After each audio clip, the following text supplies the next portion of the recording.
திருச்சிற்றம்பலம். அங்கமும் வேதமும் ஓதும் நாவர் அந்தனர் நாளும் அடிபரவ. அங்கமும் வேதமும் ஓதும் நாவர் அந்தனர் நாளும் அடிபரவ. மங்குள் மதீதவள் மாடவீதி மறுகல் நிலாவிய மைந்த சொல்லாய். செங்கையலார் பூணல் செல்வம் மல்கு சீர்கொள் செங்காட்டம் கொடியதனுள். செங்கையலார் பூணல் செல்வம் மல்கு சீர்கொள் செங்காட்டம் கொடியதனுள். கங்குள் விளங்கு எரியேந்தியாடும். கங்குள் விளங்கு எரியேந்தியாடும் கணபதி சரம் காமுறவே.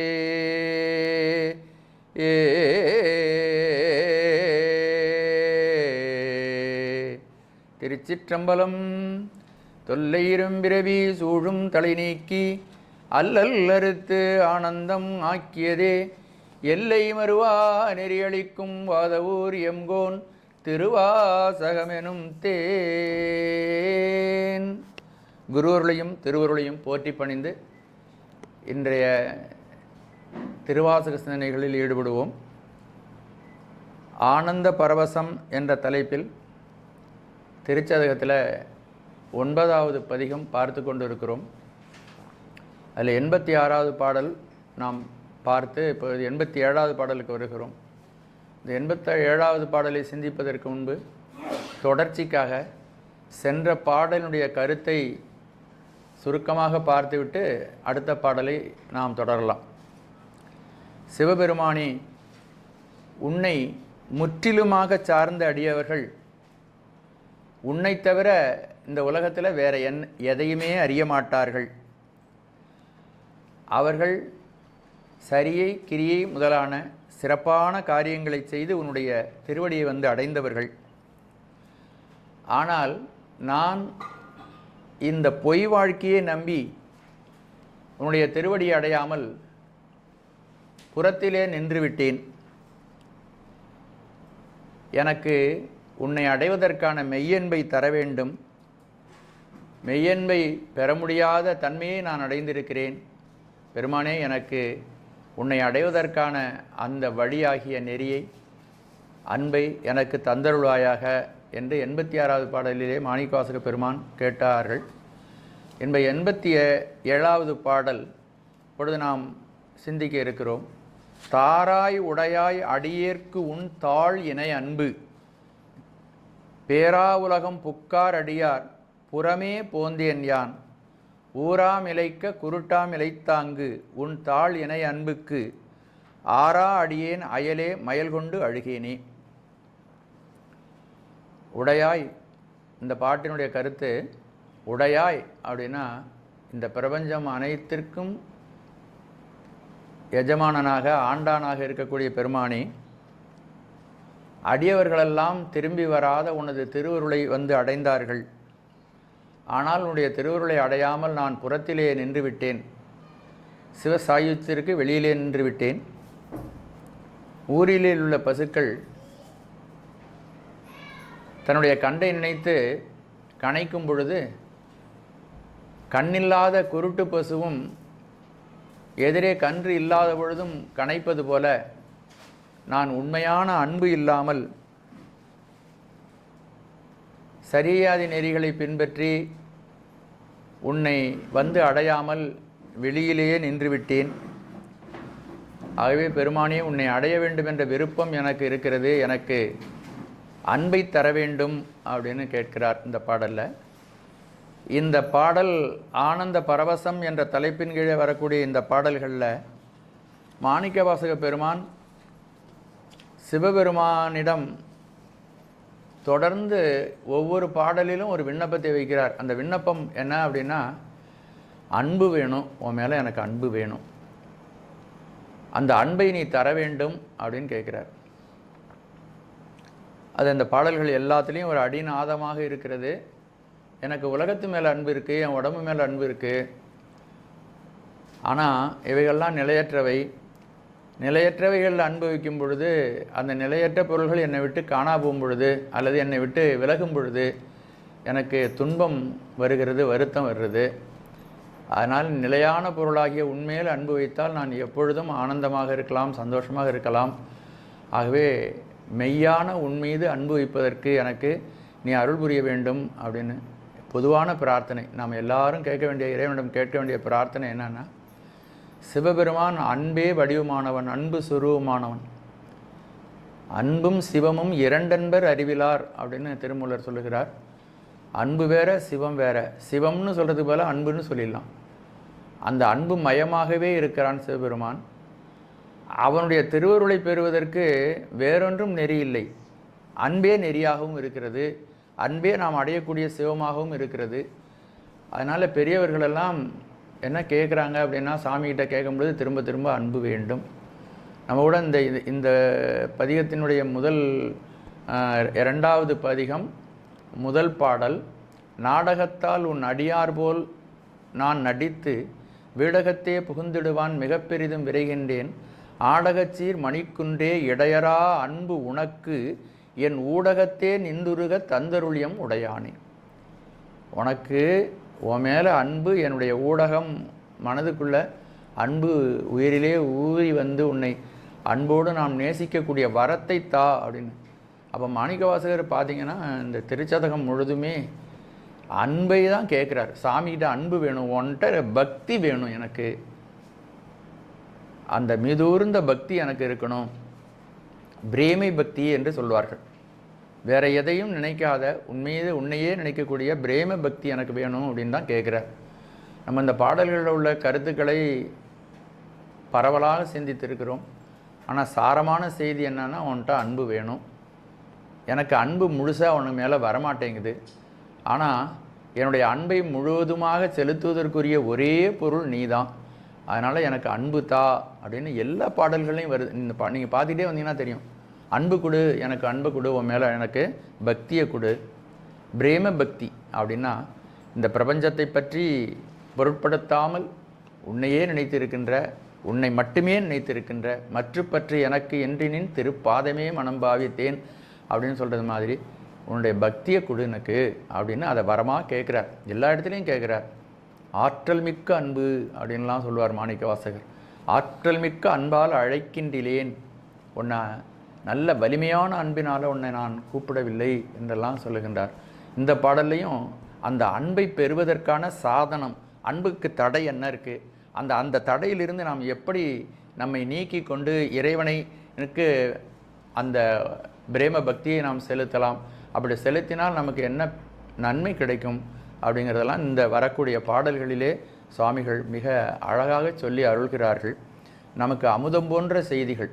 இந்த செய்திகளை நாம் கேட்க கேட்க நம்முடைய மனதில் நம்முடைய உயிரிலே இருக்கக்கூடிய அறியாமை நம்மை விட்டு விலகி விலகி நாம் ஆனந்த நிலைக்கு செல்லுவோம். ஆனந்த பரவச நிலை. ஆனந்த பரவசம் என்பது தன்னை இழந்து இறைய ஆனந்தத்தில் அழுந்தி அனுபவித்தல் என்று பொருள்படும். எல்லாம் அற என்னை இழந்த நலம் சொல்லாய் முருகா சுரபூபதியே என்று அருணகிரிநாதர் இதை சொல்லுகிறார் கந்தர் அனுபூதியில். எல்லாம் அற என்னை இழந்த நலம், நான் எனது என்ற அந்த செருக்கு கிஞ்சித்தும் கொஞ்சம் கூட இல்லாமல் இறைவனையே நினைத்திருக்கக்கூடிய, அதுதான் நமக்கு நலம் செய்வது. எல்லாம் அற என்னை இழந்த நலம், தற்சார்பு தன்முனைப்பை இழந்த அந்த நலம் சொல்லாய் முருகா சுரபூபதியை இதற்கு அனுபவமாக தந்தருள வேண்டும் என்று அருணகிரிநாத பெருமான் முருகப்பெருமானை கேட்கின்றார். அப்படி இந்த பாடல்லையும் ஆனந்த பரவசம், தன்னை இழந்து சிவானந்த விளைவிலே திளைத்து நிற்கின்ற அற்புதமான அந்த பேரானந்தத்தை இந்த பாடல்கள் நமக்கு சொல்லுகின்றன. இப்போ சாமி இந்த பாட்டில் என்ன சொல்கிறாங்கன்னு பார்க்கலாம். உடையாய், முதல்ல எடுத்தவுடனே உடையாய், என்னை ஆளக்கூடியவனே, அடியார் பேரா உலகம் புக்கார், மெய்யடியார்கள். பேரா உலகம்னா பெயர்தல் இல்லாத அப்படின்னு அதை பிரிச்சுக்கணும். பெயர்தல் இல்லாத அப்படின்னா அந்த உலகத்துக்கு யாராவது ஒருத்தர் போனால் அதிலிருந்து யாரும் பெயர்ந்து வெளியில் வரமாட்டாங்க, அங்கேயே இருந்துருவாங்க. அப்படிப்பட்ட இடம் பெயர்தல் இல்லாத ஆன்மாக்கள் ஒரு முறை இந்த இடத்திற்கு வந்து விட்டால் அவர்கள் அந்த இடத்தை விட்டு வெளியிலேயே செல்லவே மாட்டார்கள், செல்ல வேண்டிய அவசியம் இல்லை. அப்படிப்பட்ட உலகம் பேரா உலகம். பெயரா அப்படிங்கிறது பாடலுக்காக பேரா அப்படின்னு வந்திருக்கு. பேரா உலகம் புக்கார் புகுந்தார் எய்தினார்கள் அடைந்தார்கள். புக்கார்னா அடைந்தார்கள். யான் புறமே போந்தேன். அடியார்கள் சிவசேவிச்சத்தை அடைந்து விட்டார்கள், நான் அந்த உள்ளே புகாமல் வெளியே நின்று விட்டேன். ஊராமிலைக்க குருட்டு மிலைத்து அங்கு. ஆன்னா பசு, ஊர் ஆன்னா ஊர் பசுக்கள். ஊர் பசுக்கள் கணைக்க குருட்டு பசுவும் கணைத்தது போல உன் தாழ் இணை அன்புக்கு ஆறா அடியேன். நின் திருவடிக்கண் செலுத்தக்கூடிய அன்பு குறித்து அனுபவம் இல்லாத அடியேன் அயலே மயல் கொண்டு அழுகேன். மெய்யடியாருக்கு புறம்பாக, மெய்யடியார்கள்லாம் சிவசாயுச்சியம் அடைந்து விட்டார்கள், நான் அதுக்கு போகிற பக்குவம் எனக்கு இல்லை, அதனால் வெளியே நான் நின்று விட்டேன். வெளியே இருந்து அந்த சிவசாயுச்சியம் அடைவதற்கு ஆசைப்படுகிறேன். ஆசைப்பட்டு அது கிடைக்கலையேன்னு அழுதுகிட்டே இருக்கேன். ஆனால் எனக்கு அந்த தகுதி அடைவதற்கு இல்லை, நான் அழுது கொண்டே இருக்கிறேன். அடியேற்கு உன் தாழ் இணை அன்பு தாராய். அப்போ சிவசாயுச்சியத்தை அடைவதற்குரிய தகுதி எனக்கு இல்லை. அப்படி தகுதி இல்லாத எனக்கு அதை தகுதிப்படுத்துவதற்கு வேண்டிய சாதனம் என்னன்னா அன்பு. அந்த அன்பை எனக்கு தருவாயாக அப்படின்னு பிரார்த்தனை பண்ணுறார். தாராய் அடியேற்கு உன் தாழ் இணை அன்பு அப்படிங்கிறது இந்த பாட்டினுடைய முக்கியமான கருத்து. நான் உண்மை சரியை ஆகியவைகளெல்லாம் ஈடுபடாமல் உபாய சரியை முதலானவைகளெல்லாம் ஈடுபட்டு அடியார்கள் எப்படி வழிபடுகிறார்களோ அப்படி வழிபட்டு கொண்டு இருக்கிறேனே தவிர அனுபவம் இல்லாதவனாக இருக்கிறேன். ஆகவே எனக்கு உண்மையான அன்பை எனக்கு உள்ளத்திலே கொடுத்து உன்னை நான் அடைவதற்கான ஒரு நெறியை எனக்கு காட்டுவாயாக. ஏன்னா இறைவன் தான் நமக்கு காட்டணும், அவன் காட்டாவிட்டால் நமக்கு எதுவுமே தெரியாது.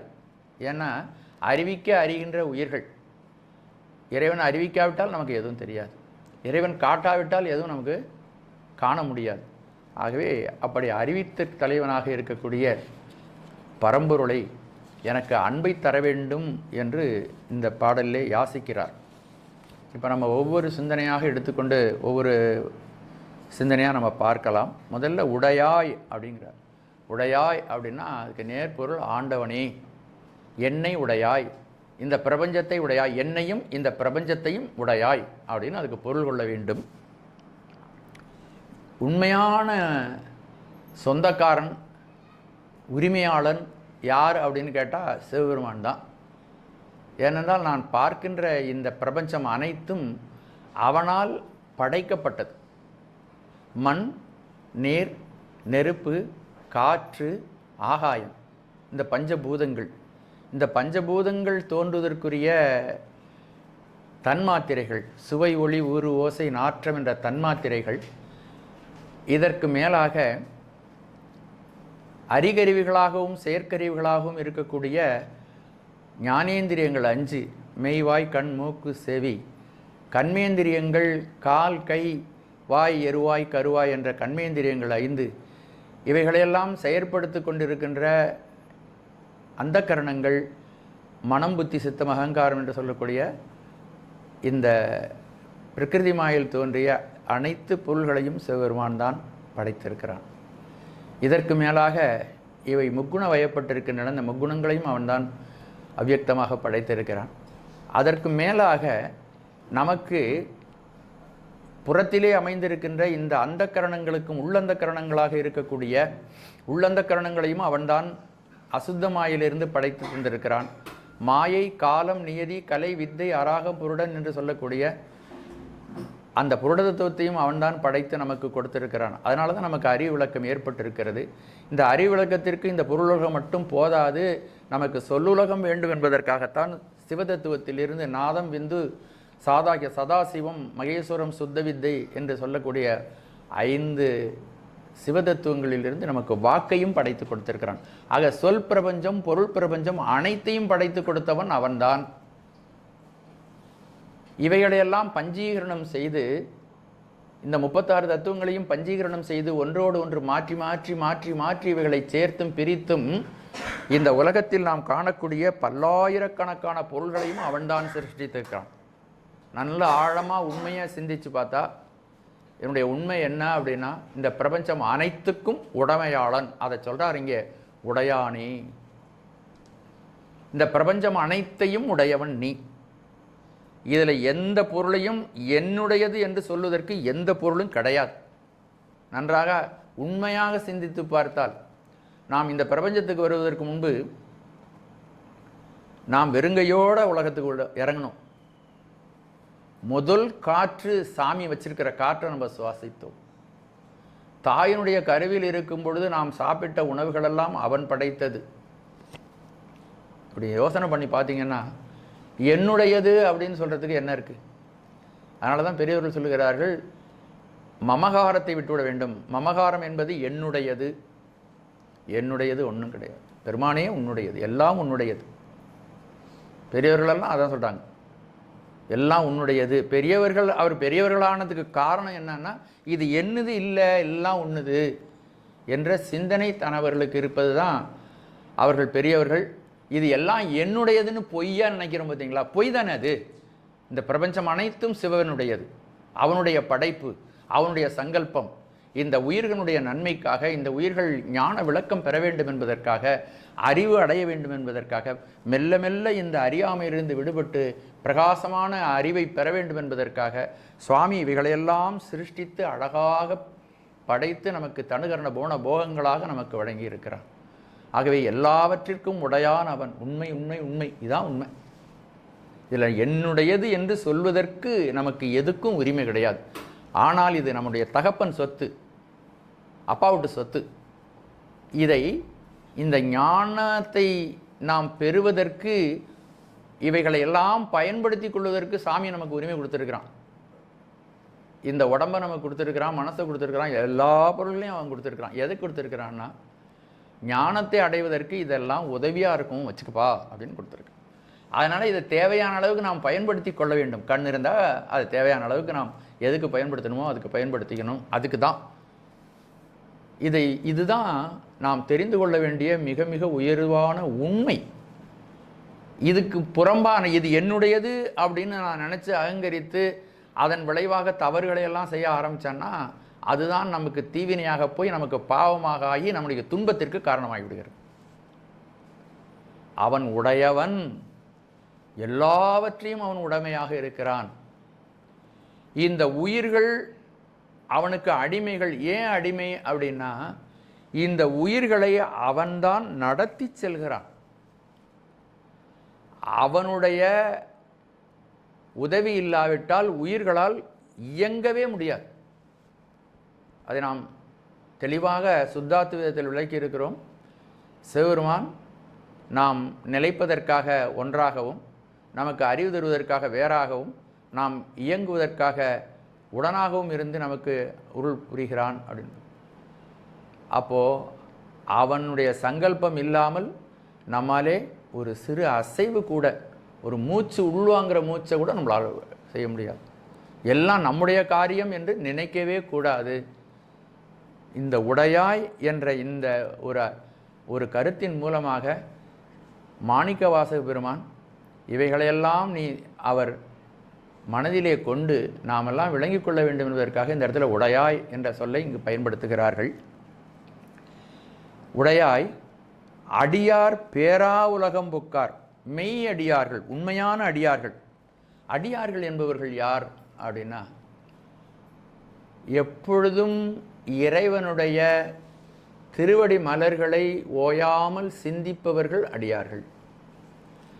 அப்புறம் இறைவன்தான் எல்லாவற்றையும் நடத்துகிறான் என்று நினைத்து, நான் அவனுடைய அடிமை, அவன் என்னை கைபிடித்து அழைத்து செல்கிறான், எனக்கு என்னதெல்லாம் நல்லதோ அதெல்லாம் அவனே செய்விக்கிறான் என்று யார் உணர்ந்தவாறு இருக்கிறார்களோ, தன்முனைப்பு சிறிதுமில்லாமல் எல்லாவற்றையும் இறைவனிடம் ஒப்பு கொடுத்து சரணாகதி செய்து அவனையே என்னை வழிநடத்தி கொண்டிருக்கிறான், அவனுடைய அருள் இல்லாவிட்டால் என்னால் எதுவும் செய்ய முடியாது என்று யார் உணர்கிறார்களோ அவர்கள் மெய்யடியார்கள், உண்மையை உணர்ந்த மெய்யடியார்கள். அவர்கள் அப்படிப்பட்ட அடியார்கள் திருப்பெருந்துறையிலே சிவபெருமானை சூழ்ந்திருந்தார்கள். அப்படிப்பட்ட மெய்யடி அடியார் பேராவுலகம் புக்கார். அப்படிப்பட்ட அடியவர்கள் சிவபெருமானை சூழ்ந்திருந்தார்கள். அந்த சூழ்ந்திருந்த அந்த இடத்துக்கு தான் மாணிக்கவாசகர் செல்லுகிறார். அப்படி சென்றவுடனே மாணிக்கவாசகருக்கு தனிப்பட்ட முறையிலே அவருக்கு சிவபெருமான் தீட்சை வழங்குகிறார். கண்ணார் கடல் காட்டி நாயேனை ஆட்கொண்ட அண்ணாமலையானை பாடுதங்கான் அம்மானாய். கண்ணார் கடல் காட்டி நாயேனை ஆட்கொண்ட அண்ணாமலையான், அங்கே உட்கார்ந்துருக்கான், அண்ணாமலையான் வந்து உட்கார்ந்துருக்கான். பேரா உலகம் புக்கார். அப்படிப்பட்ட அடியவர்கள் அவன் எல்லாம் அப்படியே எல்லாரையும் அழைத்து கொண்டே வந்தான். பெயர்தல் இல்லாத அந்த சிவ சாயுச்சியம் அடைந்த பெரியவர்கள் அவர்கள் எல்லாம் அவன் அழைத்து கொண்டே வந்தான் தன்னோடு. இங்கு மாணிக்கவாசகருக்கு இந்த நிகழ்ச்சியை செய்வதற்காக சிவதீட்சி தந்து இவரை அமுத பெருங்கடலாக மாற்றி இவரை திருவாசகம் பாடுவதற்கான பாத்திரமாக உருவாக்க வேண்டும் என்பதற்காக அவன் கூட்டமாக வர்றான். அடியார்களோடு எழுந்தருள்கிறான். மெய்யடியார்கள். அந்த அடியார்கள் ஒருபொழுதும் சிவபெருமானை விட்டு நீங்கியதே இல்லாத அடியார்கள். சிவபெருமானும் பிரிவது திருக்குறிப்பு அன்று மற்ற அதனாலே என்று நாம் இந்த அடியார்களை பிரிவதற்கு அவனுக்கும் திருக்குறிப்பு இல்லை. அப்படிப்பட்ட சிவபெருமான், அப்படிப்பட்ட மெய்யடியார்கள் எல்லாரும் சூழ இருக்கிறார்கள். அப்படி சூழ இருந்த அந்த நிகழ்வு மாணிக்கவாசகருக்கு அந்த முக்தி பேற்றை அந்த தீட்சையை அருளிய பிறகு அவன் சொல்கிறான், சாமி சொல்கிறான், ஒரு காரியத்துக்காக ஒன்று இங்கே வச்சுருக்கேன்ப்பா, நீ கொஞ்ச நாள் இங்கே இருந்துட்டு இந்த மண்ணுலகத்தில் இருந்துவிட்டு தில்லைக்கு வந்துவிட்டு நீ என்னோடு வரலாம், அது வரலும் நீ இருன்னு தான் சொல்கிறார். ஏல என்னை கோலம் ஆறுதரு பொதுவினில் வருகன ஏல என்னை ஈங்கொழித்தருளி. ஏலன்னா ஒரு காரியத்திற்காக நீ இருப்பா என்று சொல்லி அவர் தன்னுடைய அடியார்களை தன்னுடன் அழைத்து செல்கிறார். ஒன்ற உடன் கலந்தருளி. எல்லா அடியார்களும் அவன்கிட்ட போய் சேர்ந்துடுறாங்க பல்வேறு வகைகளில். அதை நான் பல முறை சொல்லியிருக்கேன், அதனால் திரும்ப நான் சொல்லலை. அப்படி பல்வேறு முறைகளில் அவர்கள் இறைவனை போய் சேர்ந்தார்கள். அந்த உலகம் பேரா உலகம் என்று இங்கே சொல்கிறார். பெயராத, நான் முதலில் சொன்னது போல பெயராத உலகம். அந்த உலகம் முழுமையாக உயிர்களுக்கு வேண்டிய அனைத்து நன்மைகளையும் உள்ளடக்கிய உலகம். பெயராத உலகம்னா, இப்போ நம்ம இங்கே வந்திருக்கிறோம், இந்த இடத்துக்கு ஒரு காரியமாக வந்திருக்கிறோம், இந்த வகுப்பு முடிஞ்ச உடனே நாம் எல்லோரும் வீட்டுக்கு போயிடுவோம். அப்போ இது பெயருகின்ற உலகம், பெயர்தல் உடைய உலகம். ஏன்னா நம்முடைய குடும்பம் வீட்டில் இருக்குது, அங்கே இருக்குது, குழந்தைகள் அங்கே இருக்கிறார்கள், நம்முடைய வசதிகள் அங்கே இருக்குது, நம்ம அங்கேருந்து பணியாற்ற வேண்டும். பட் தற்காலிகமாக இங்கே வந்திருக்கிறோம். ஆனால் இந்த உயிர்கள் முடிவாக அடையக்கூடிய உலகம் சிவ சாயுச்சியம். அந்த பெயரா உலகம் என்பது இங்கு சிவ சாயுச்சியத்தை குறிக்கிறது. அந்த சிவ சாயுச்சியம் அடைந்த உயிர்கள், அது இறைவன் இன்பத்தை வழங்க இந்த உயிர்கள் இன்பத்திலே திளைத்து நிற்கும். அந்த தின்பத்தினுடைய உயர்வு காரணமாக, அதில் அமிழ்ந்திருப்பதன் காரணமாக அவர்கள் மற்றொன்றறியாதார், வேறொன்றையும் அவர்கள் அறியவே மாட்டார்கள். அந்த இன்பம் நமக்கு உலகியல் இன்பங்களை நினச்சி அந்த இன்பம்னு நம்ம நினைக்கக்கூடாது. ஏன்னு கேட்டிங்கன்னா, உலகியல் இன்பங்கள் எல்லாம் சுவை தட்டும், அது நமக்கு சலிப்பும் களைப்பும் உண்டாகிவிடும். எந்த இன்பத்தை நீங்கள் அனுபவித்தாலும் போதும் அப்படிங்கிற நிலைமை ஒருத்தர் உயிருக்கு வரும். கொஞ்சம் இடைவிட்டாவது மறுபடியும் அனுபவிக்க தோணுமே தவிர அந்த இன்பங்களை தொடர்ச்சியாக நம்மாலே அனுபவிக்க முடியாது. ஆனால் இந்த இன்பமானது தொடர்ச்சியாக அனுபவித்தாலும் மேலும் மேலும் மேலும் புதிதாக விளைந்து இந்த உயிர்களை முற்றிலுமாக அது ஆழ அமிழ்த்திவிடும். அப்படிப்பட்ட பேரானந்தம். வார்த்தையினால் இவ்வளோதான் சொல்லலாம்.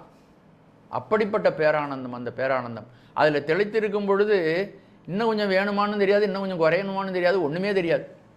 அதிலேயே அமிழ்ந்த அந்த உயிர் ஆனந்த பரவசத்தில் இருக்கும். அந்த ஆனந்த பரவசத்தை சுவாமி வழங்கி கொண்டே இருப்பான். இந்த உயிர் அதை துய்த்து கொண்டே இருக்கும். அதை விட ஒரு சிறப்பு உயிருக்கு வேற எதுவுமே கிடையாது. குறைவிலா நிறைவே கோதிலா அமுதேன்னு நம்ம சொல்கிறோம் இல்லையா? அப்படி இந்த உயிரையும் கூட குறைவிலா நிறைவாக சாமி வச்சிருவான். சாமிகிட்ட நம்ம போய் அடைந்தோமானால் இந்த உயிரையும் கூட குறைவிலா நிறைவாக அவன் மாற்றித் தருவான். ஏனென்றால் சார்ந்ததன் வண்ணமான தன்மையுடையது உயிர். அந்த குறைவிலா நிறைவை சார்ந்த உயிரானது குறைவிலா நிறைவாகவே ஆகிவிடும். அதற்கு வேற எந்த தேவையும் இருக்காது, தேவை இருக்கவே இருக்காது. அடியார்கள் பேரா உலகம் புக்கார். மாணிக்கவாசகர் சொல்லுகிறார், உன்னோடு வந்த அடியார்கள் இங்கு அவர்களுக்கு மத்தியில் நான் இருந்தேன். அவர்களிடம் உள்ளிருந்து கிளம்பிய அந்த ஞான அதிர்வுகள் என்னை வந்து கவர்ந்து என்னை முற்றிலும் தன்வசம் இழக்கச் செய்து சிவானந்த அனுபவத்தில் அது தள்ளியது. அப்படிப்பட்ட பேராற்றல் படைத்த அடியவர்கள் பேராவுலகமாகிய சிவசாயுச்சியத்தை வந்து அடைந்தார்கள். உடையாய் அடியார் பேராவுலகம் புக்கார், யான் புறமே பேராவுலகம் புக்கார். இந்த பேராவுலகம் புக்க அடியார்கள் இவர்கள் எப்படி அடியார்கள் ஆனார்கள் அப்படின்னா, அனுபவமுடைய தேசிகரிடம் ஞானானந்த உண்மைகளையெல்லாம் அவர்கள் தெளிவாக கற்றார்கள். கற்பதன் பயன் இறைவன் என்று உணர்ந்தவர்கள் அந்த அடியார்கள் இருக்கிறார்களே, அவர்களும் ஆன்மாக்கள் தான். அந்த ஆன்மாக்கள் இறைவனை அடைவதற்கு என்ன நெறியை பின்பற்றினார்கள் அப்படின்னா, நாமும் அதை போகலாம் இல்லையா? அப்போ அந்த நெறி என்ன அப்படின்னு கேட்டிங்கன்னா, அனுபவமுடைய தேசிகர்னா ஆசிரியர், குருமார்கள். அப்படிப்பட்ட அனுபவமுடைய பெரியவர்களுடைய வாயிலிருந்து வரக்கூடிய பதிபசு பாச உண்மைகளை தெளிவாக கேட்டார்கள். அப்படி கேட்ட உடனே கல்வியினால் ஆகிய பயன் என்னன்னு கேட்டிங்கன்னா, கல்வியினாலே ஒருவனுக்கு அறிவு மிகும். கல்வியினாலே அறிவு மிகும். அந்த அறிவினாலே அவன் சிறந்த ஒழுக்கத்தில் நிலை பெற்றிருப்பான். சிறந்த ஒழுக்கமுடையவன் அன்புமயமாக மாறி அமைவான். அன்பு தன்னுடைய தொடர்புடையார் மாட்டு செலுத்தக்கூடியது அன்பு. மேலும் அந்த அன்பானது வளர்ச்சி அடைந்து தொடர்பு இல்லாதவரிடமும் இயற்கையிடமும் இறைவனிடமும் இந்த பிரபஞ்சம் அனைத்திலும் செலுத்தக்கூடியது அருள். அந்த அருள் வயப்படுவான். கல்வி இதுக்கெல்லாம் கொண்டுட்டு போகும். கல்வி, அறிவு, ஒழுக்கம், அன்பு, அருள் என்ற நிலைக்கு போய் அந்த அருள் நிறைந்திருக்கின்றவர்கள் நிலையாமையை உணர்ந்து துறவு மனதில் துறவு உண்டாகும். இத்தனையும் சாமியோடது. எது துறவு அப்படின்னா, காவி கட்டியிருக்கிறது துறவு இல்லை. மனதினாலே இத்தனை பொருள்களும் இறைவனுடையது, என்னுடையது இல்லை என்று யார் தீர்மானிக்கிறார்களோ அவன் துறவி. அருள் மிகும் பொழுது அவன் தானாக துறவு வந்துவிடும். பெருமானே, என்னை ஞானம் அடைவதற்காக இந்த உலகத்தில் கொண்டு வந்து வச்சிருக்கிற, வேணுங்கிறத நான் பயன்படுத்திக்கிட்டு மீதியெல்லாம் சொத்து, அதனால் எவ்வளவு தேவையோ அதை நான் பயன்படுத்திக்கிறேன். இது நான் தலைமுறைக்கு தேர்த்துக்கணுங்கிற அவசியம் கிடையாது. நீயே பார்த்துக்குவ, எல்லாத்தையும் பார்த்துக்குவ. ஏனென்றால் எல்லாம் உன்னுடைய செயலினாலே நடைபெறுகிறது. இந்த பிரபஞ்சம் அனைத்தையும் மிக ஒழுங்குபாட்டோடு நடத்தக்கூடிய பேரறிஞன், பேரறிவாளன் நீ. அதனால் என்னுடையது எதுவும் கிடையாது என்று அவன் தானாக துறவுக்கு செல்வான். துறவு என்பது ஒருத்தர் திணித்து அந்த துறவு வருவது அல்ல. இயற்கையாக இது உண்மையை உணர்ந்தால் தானாக துறவு வரும். அப்படி துறவு யாருக்கு வருகிறதோ அவர்கள் மெய்யுணர்வு பெற்று வீட்டை அடைவார்கள். அப்போ கல்வியினால் என்ன பயன் அப்படின்னு கேட்டிங்கன்னா, கல்வி கடைசியில் கொண்டு போய் எங்கே விடும்? சிவசாயுச்சியத்திற்கு சென்று அனுப்பும். அந்த கல்வியை கற்றீண்டு மெய்ப்பொருள் காண்டார். திருவள்ளுவர் அப்படி சொல்லுகிறார். கற்று ஈண்டு அனுபவமுடைய தேசிகர்பால் நல்ல கல்வியை கற்றவர்கள் ஈண்டு இந்த உலகத்தில் மெய்ப்பொருள் காண்பார். இந்த உலகத்தில் இருக்கும் பொழுதே ஜீவன் முக்தர்களாகி விடுவார்கள். மெய்ப்பொருள் காண்பார், தலைப்படுவார், மற்றீண்டு வாரா நெறி. இந்த பேரா உலகம்ங்கிறதுக்காக சொல்ல வர, அவர்கள் அந்த இறைவனுடைய சிவசாயுச்சியை அடைந்து விடுவார்கள். அங்கிருந்து அவர்கள் திருப்பி வராத உலகத்துக்கு போயிடுவாங்களாம். மற்ற ஈண்டு வாரா நெறி. இந்த ஈண்டுன்னா இந்த உலகத்திற்கு வராத வழிக்கு அவர்கள் சென்று விடுவார்கள். இந்த இடத்துல மாணிக்கவாசகர் இந்த திருக்குறள் அப்படியே இங்கே வருது பாருங்க. அடியார் பேரா உலகம் புக்கார். ஆகவே உண்மையான கல்வி எதுன்னா, அதனால்தான் 2வது குறளிலேயே அதை சொல்லுகிறார். கற்றதனால் ஆய பயனென்கொள் வாலறிவன். நற்றாள் தோடாரின் கற்றதுனால என்ன பயன் அப்படின்னா, வாலறிவன் மெய் உணர்வின் எனது திருவடிகளை வணங்க வேண்டும், அதுதான் கற்றதுனால பயன். அப்படி பேரா உலகம் மீண்டு வாரா வழியருள் புரிபவன் பாண்டி நாடைய பழம்பதியாகவும் என்று இன்னொரு இடத்துல மாணிக்கவாசகர் மீண்டு வாரா வழியருள். எல்லா இடத்துக்கும் போயிட்டு போயிட்டு வந்துட்டு இருப்போம். நம்ம வாழ்நாள் பூரா ஒவ்வொரு இடத்துக்கும் போயிட்டு, அமெரிக்கா கூட போய் அந்த இடத்துலலாம் பார்த்துட்டு வரலாம், சிங்கப்பூர் போய் அந்த இடத்துக்கு வரலாம், உறவினர் வீட்டுக்கு போய் கொஞ்சம் நாள் இருந்துட்டு வரலாம், இப்படி பல இடங்களுக்கு நம்ம போயிட்டு வரலாம். ஆனால் இந்த உயிருக்கு நிலையான இடம் எதுன்னா சிவசாயுச்சியம், அவனுடைய திருவடியே ஆன அந்த இடம். அந்த இடத்திற்கு இந்த உயிர் செல்லும். இந்த அடியார்களெல்லாம் இவ்வளவு மகிமை பொருந்தியவர்கள். அப்படிப்பட்ட அடியார்களெல்லாம் சிவசாயுத்திற்கு சென்று சேர்ந்தார்கள். யான் புறமே போந்தேன். அவர்களுடைய அடியார்களுடைய நிலைமை அவ்வாறு இருக்கிறது. நான் புறத்திலேயே தங்கிவிட்டேன், யானோ அதற்கு புறம்பாகிய இடத்தை அடைந்தேன். புறத்தில் வந்தவங்க உள்ளே போக முடியும், ஆனால் நான் வெளியில் வந்துட்டேன், உள்ளே போகிற வழி எனக்கு தெரியல, புறத்திலேயே நின்று விட்டேன், யான் புறமே போந்தேன். அதுக்கு என்ன காரணமாக இருக்கும்? நான் வெளியிலே நின்றுட்டேன் அப்படின்னு அவர் தன்னையே கொஞ்சம் சிந்தனை செய்கிறார். அடியார்களெல்லாம் பேரா உலகம் புக்கார், நான் புறமே போந்தேன். போந்தேன்னா போயிட்டேன்னு அர்த்தம். புறத்திலே சென்று விட்டேன், புறத்திலே அந்த இடத்துக்கு போகாமல் புறத்துக்கு வந்து விட்டேன், வெளியில் வந்து விட்டேன். புறம்னா வெளியில் வந்து விட்டேன். ஊராம் இலைக்க குருட்டு ஆம் இலைத்தாங்கு. ஊர் ஆ அப்படி பிரிக்கணும். ஊரா அப்படின்னு இருக்கு பார்த்தீங்களா, அதை ஊர் ஆன்னு பிரிக்கணும். ஊர்னா ஊரில் உள்ள, ஆன்னா பசு. ஊரா மிலைக்க, மிலைத்தல் என்றால் கனைத்தல் என்று பொருள்.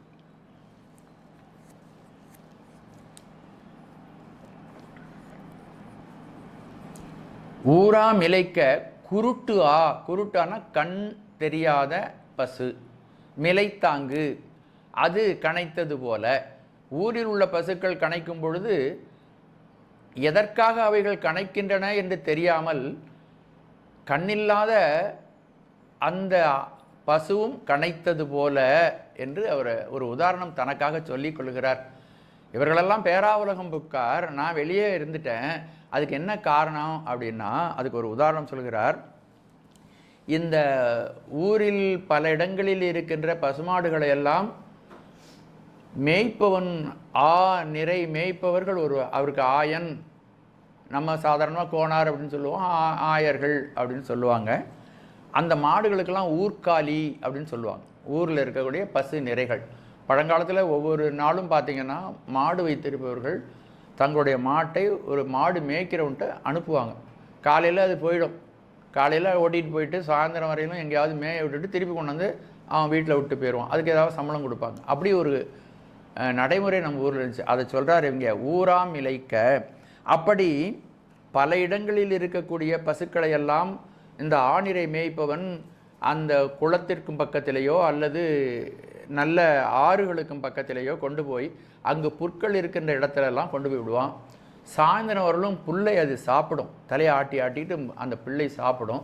சாப்பிட்டு முடித்த உடனே மாலை ஆன உடனே அதற்கு மடி கட்டிக்கொள்ளும். காலம்பரை பாலை கறந்துட்டு விட்டுருப்பாங்க, இது மடி கட்டிக்கும். கட்டின உடனே அவைகள் வயிறு நிறைய சாப்பிட்டு விட்டு அந்த மடி கட்டி கொண்ட உடனே சாயந்தர நேரத்தில் அந்த பசுக்களை எல்லாம் அவர்கள் ஓட்டி திரும்ப ஒவ்வொரு வீட்டுக்கும் அனுப்புவாங்க. அப்படி இந்த பசுக்கள் வீட்டுக்கு வரும்பொழுது வீட்டுக்கு வருவதற்கு முன்பாகவே தன்னுடைய கன்றுக்குட்டியை பார்த்துட்டு கணைக்கும். அந்த பாலை கொடுக்க வேண்டும் என்ற உணர்வினாலே அது கணைக்கும். அப்படி கணைத்த உடனே இந்த பசு கூட்டத்திலே கண்ணில்லாத பசுவும் வருகிறது. அந்த பசுவுக்கு முன்னாடி கண்ணுக்குட்டியும் இல்லை. மாலை பொழுது ஆயிட்டுன்னு அதுக்கு தெரியாது, ஆனால் இவை கணைச்சோன்னா அது கணைக்குது.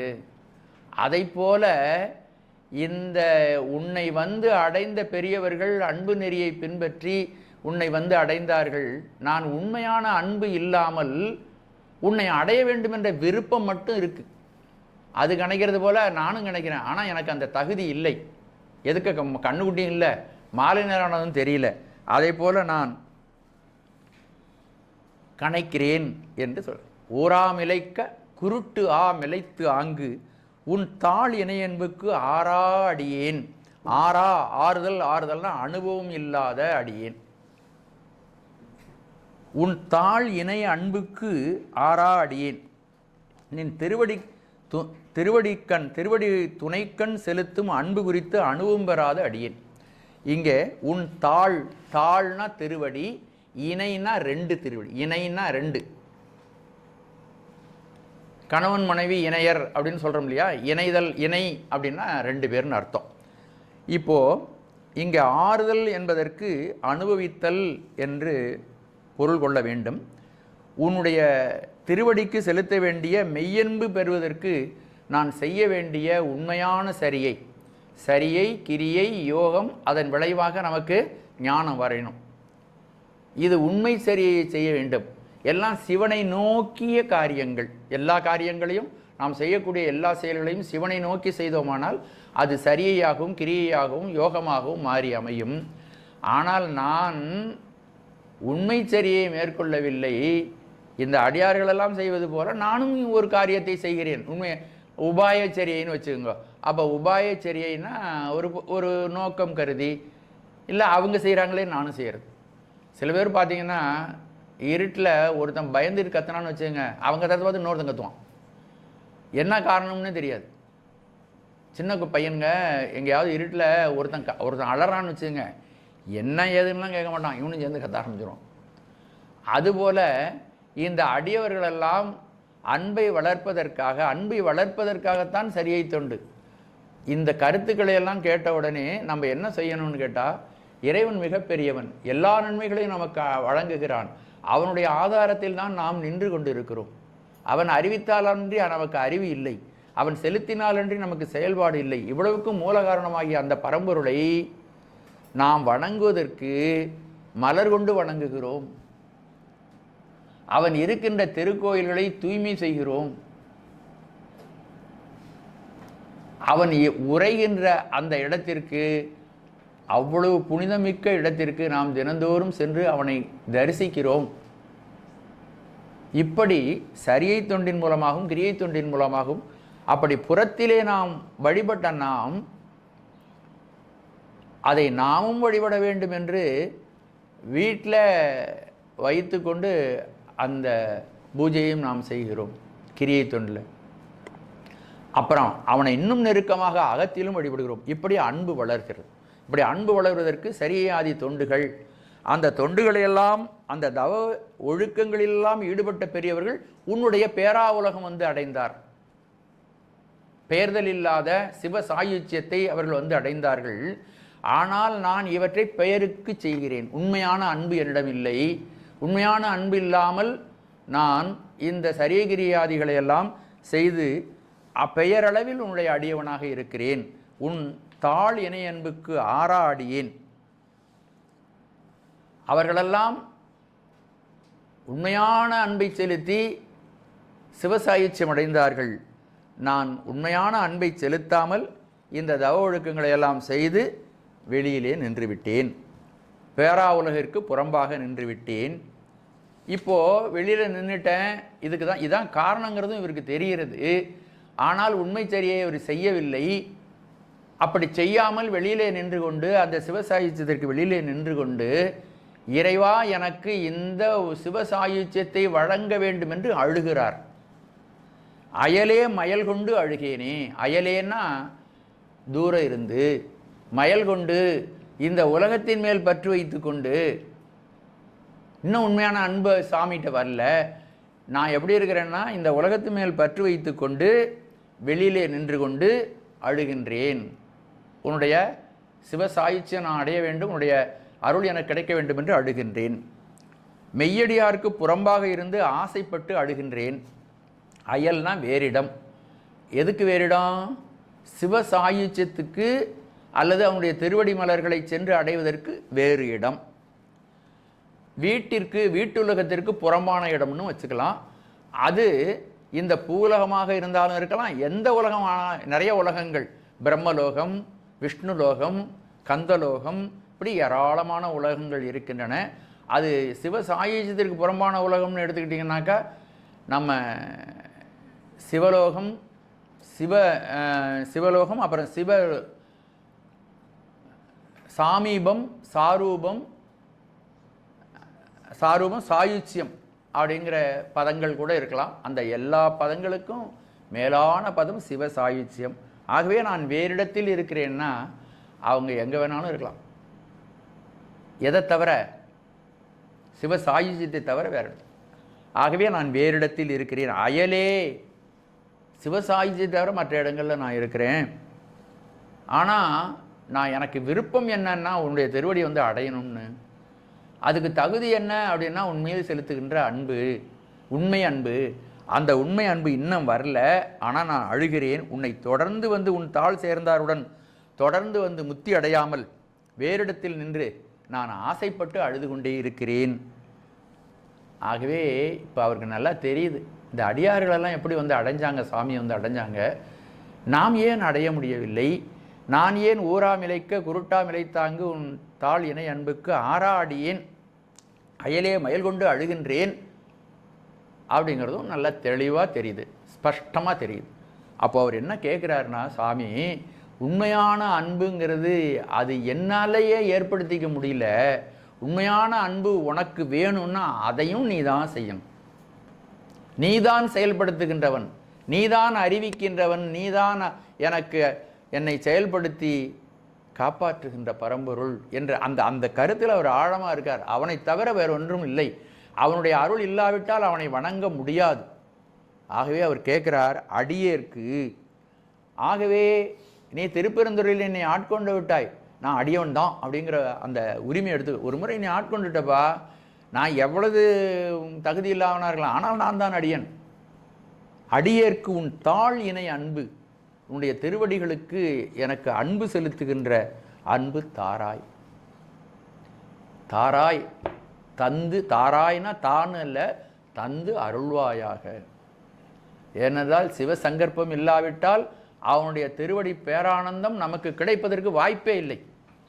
ஆகவே பெருமானை பணிந்து கேட்கிறாய், எல்லாம் உன்னுடைய செயலாக இருக்கிறது பெருமானே, உன்னுடைய அன்பை எனக்கு தந்து அருள்வாயாக. ஏன் தாள் இணை அன்பு? தாள் இணை, மறுபடியும் சொல்கிறேன், இணை 2 சுழி இணைன்னா கிடையாது, தாள் இணை அப்படி கிடையாது, 3 சுழி. தாள் இணைன்னா 2 திருவடிகளுக்கு அன்பு. இன்னொரு பொருளும் சொல்லலாம், உன்னுடைய திருவடிகளை என்னை இணைக்கக்கூடிய அன்பு, இணைக்கக்கூடிய அன்பு அப்படிங்கிற ஒரு பொருள் சொல்லலாம். உன்னுடைய 2 திருவடிகளுக்கு அன்பு, உன்னுடைய திருவடிகளிலே என்னை இணைக்கக்கூடிய அன்பு, அதுதான் இணைக்கக்கூடியது. அந்த தாராய் என்பது வியங்கோள் வினைமுற்றுன்னு இலக்கணத்தை சொல்லுவாங்க. தந்து அருள்வாயாக அப்படின்னு பேர். நான் வீட்டுலகத்தை பெறக்கூடிய தகுதி என்னிடம் இல்லை. ஊராமிலைக்க குருட்டாமிலைத்தாங்கு உன் தாள் இணை அன்புக்கு ஆறாடியேன் அயலே மயல் கொண்டு அழுகின்றேன். அதனால் வீட்டுலகத்திற்கு வரக்கூடிய தகுதி என்னிடம் இல்லை. ஆயினும் திருப்பெருந்துறையிலே என்னை நீ ஆட்கொண்டாய். ஆட்கொண்ட பொழுது என்னை அடியவன் தானே ஆட்கொண்ட. அப்போது நீ என்னை உடையவனாக நீ இருக்கிறாய். நான் துன்பப்பட்டால் காப்பாற்ற வேண்டியது உன்னுடைய பொறுப்பு. அதனால் முதலே சொன்னார், நீ காப்பாற்ற வேண்டியது உன்னுடைய பொறுப்பு. ஆகவே தகுதியவற்றவன் ஆயினும் அந்த தகுதியை பெறுவதற்குரிய சாதனம் அன்பு. அந்த அன்பை எனக்கு நீ தந்தருள்வாயாக அப்படின்னு அதை கேட்கின்றார். ஏனென்றால் திருவடி என்பது இறைவனுடைய திருவடிங்கிறது, அந்த திருவடி என்பது ஞானம், திருவடி என்பது திருவருள். அதை திருவடின்னா 2 கால்னு நினச்சிக்காது, அது இறைவனை அடைவிக்கக்கூடிய ஞானம். அதோடு அது கருணை. ஏன்னான்னு கேட்டிங்கன்னா, மாணிக்கவாசகர் திருப்பெருந்துறைக்கு வரப்போகிறார் என்று தெரிந்து தன்னுடைய பரநிலையிலிருந்து இறங்கி உருவம் எடுத்துக்கொண்டு நடந்து நடந்து வந்த திருவடிகள். அந்த திருவடி கருணையின் வடிவம். அந்த திருவடிகள் சாமி தான். அது முதலும் முடிவும் இல்லாதது, அதற்கு தோற்றமும் இல்லை முடிவும் இல்லை. அப்படிப்பட்ட திருவடிகள் இந்த உயிர்களுக்கு இருக்கக்கூடிய அகத்திலும் புறத்திலும் இருக்கக்கூடிய அனைத்து நோய்களையும் தீர்க்கக்கூடியது இறைவனுடைய திருவடி. திருவடி தியானம் ரொம்ப ரொம்ப அவசியம். அது நம்மளுடைய நோயை தீர்க்கக்கூடியது. அந்த நோயை தீர்க்கின்ற மருந்தாக நமக்கு உதவி செய்யக்கூடியது. ஒருவேளை நாம் தீவினைகள் செய்துவிட்டால் அந்த தீவினைகளின் விளைவாக நமக்கு சில துன்பங்களை தந்து, அந்த துன்பங்கள் நரகத்தில் படுகின்ற துன்பங்களாகவும் இருக்கலாம், இல்லை உலகத்தில் படுற துன்பங்களாக, அந்த துன்பங்களை தந்து நம்மை மீட்டெடுக்கக்கூடியது திருவடி. நம்ம அறியாமையினால் செய்த தவறுகளை இருந்து விடுபடுத்தி நம்மை மீண்டும் உயர்ந்த நிலை கொண்டு வருது அவனுடைய திருவடி. அதில் வீழ்த்தி தண்டித்து நம்மளை சுத்தப்படுத்தி மீண்டும் எடுத்துக்கொள்வது. கடுநரக குழிவாய் விழுகின்ற உயிரை மீட்டெடுக்கக்கூடிய கை அவனுடைய கை, அவனுடைய திருவடி. யாரெல்லாம் மிகுந்த அன்போடு அழுகிறார்களோ, அவனை நினைத்து உருகுகிறார்களோ, அவர்களுக்கு அமுதம் போன்று விளங்குவது திருவடி. அப்படிப்பட்ட திருவடியை இங்கு உன் தாள் இணை அன்பு, அப்படிப்பட்ட திருவடிக்கு எனக்கு அன்பு வேண்டும் என்று கேட்கின்றார். இந்த கருத்துக்களை எல்லாம் அப்பர் பெருமான் திருவையாற்று பதிகம் பாடியிருக்கிறார். எல்லாரும் அவசியம் அந்த திருவையாற்று பதிகம் 20 பாடல்கள். பதிகம்னாலே 10 பாட்டு. ஆனால் திருவையாற்றிலே அவனுடைய ஐயாரன் அடித்தளமே என்று சொல்லக்கூடிய பாடல்கள் ஒரு பதிகத்தில் 20 பாடல்கள். அப்போ பதிகம்ங்கிற இலக்கணத்தை கடக்குது பார்த்தீங்களா? அது இறைவனுடைய திருவுருள் வயப்பட்ட உடனே அங்கிருந்து பொங்கி வழிந்த அமுதம். அது இந்த உலகியல் இலக்கணங்கள் எல்லாம் கடந்து 20 பாட்டு போயிட்டு. அதில் ஒரு பாட்டு இப்போ நான் சொல்லியிருக்கேன் உங்களுக்கு, திருவடி எப்படின்னு. எழுவாய் இருவாய் இல்லாதன, முதலும் முடிவும் இல்லாதன, வெங்கட் பிடிதவர்த்து வழுவா மருத்துவம் ஆவன, மாநகர குழிவாய் விழுவார் அவர் தம்மை வீழ்ப்பன மீட்பன, மிக்க அன்போடு அழுவார்க்கு அமுதங்கள் ஆவன, ஐயாரன் அடித்தளமே. அப்படிப்பட்ட தாளுக்கு, அந்த தாள் இணைக்கு அன்பு தாராய் என்று மணிவாசக பெருமான் இந்த பாடலிலே சுவாமியை பார்த்து பணிந்து விண்ணப்பித்துக் கொள்கிறார். இது ஆனந்த பரவசம். உன் தாளினை அன்பு தாராய் அப்படிங்கிறதுனால திருவடி நிழலில் தன் வசம் இழந்து அந்த திருவடி தருகின்ற பேரானந்தத்தில் திளைக்க வேண்டும் என்ற கருத்து இதிலே வருவதால் ஆனந்த பரவசம் என்ற தலைப்பு இந்த பாடலிலும் விளக்கம் பெறுவதை நாம் அறியலாம். பாட்டை ஒரு தடவை பார்க்கலாம்.